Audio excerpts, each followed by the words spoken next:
Okay, so apart from doing, being an amazing guitar player, you also built an amazing studio here, and you're using the System 6000. Yeah, I've been using the 6000 since not too long after it came out. Yeah. It's a powerful piece of studio gear. Yeah. The reverbs are the parameters. Many reverbs have various parameters, but they're very user-friendly, and they go really deep, but you don't have to get so deep into it if you don't want. I have a tendency to get really forensic. Yeah. Yeah, and it just allows you to do it, and it has an interface for the computer, which is really valuable, because so you can sit there and you don't have to. So you use the editor for the...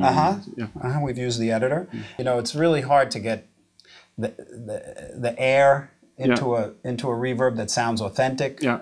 And I've went through so many. I mean, Greg and I have sat and listened to, many reverbs to see where that richness is by retaining a natural sound when you futz with the diffusion, because a lot of times the diffusion in various reverbs have a tendency to make it grainy in an unnatural way. Yeah. And then you crank that to get a big rich diffusion, and it just gets really muddy. Yeah. So the one thing I really like about the TC is the clarity of the tail. Yeah. In the level of the diffusion, and then you can get in and obviously tweak the pre-delays, the early reflection times, the EQs on the early reflection time, and it's got probably the best non-linear reverb. Yeah.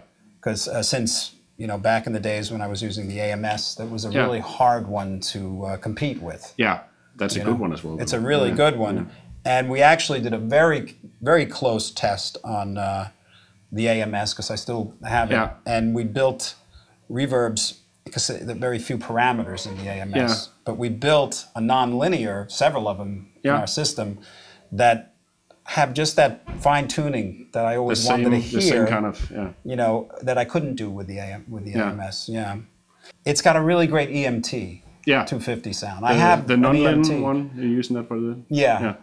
Well, the non-lin EMT for me it's okay, but it's that middle delay. Yeah. When you're looking at like 0.7 seconds. Yeah. That the EMT really rises to the occasion for me, and the pre-delay. It's a very organic kind of a pre-delay, and I really like the way the TC can emulate that and give you so many more parameters. I remember we had an EMC at the factory with the engineers going for years.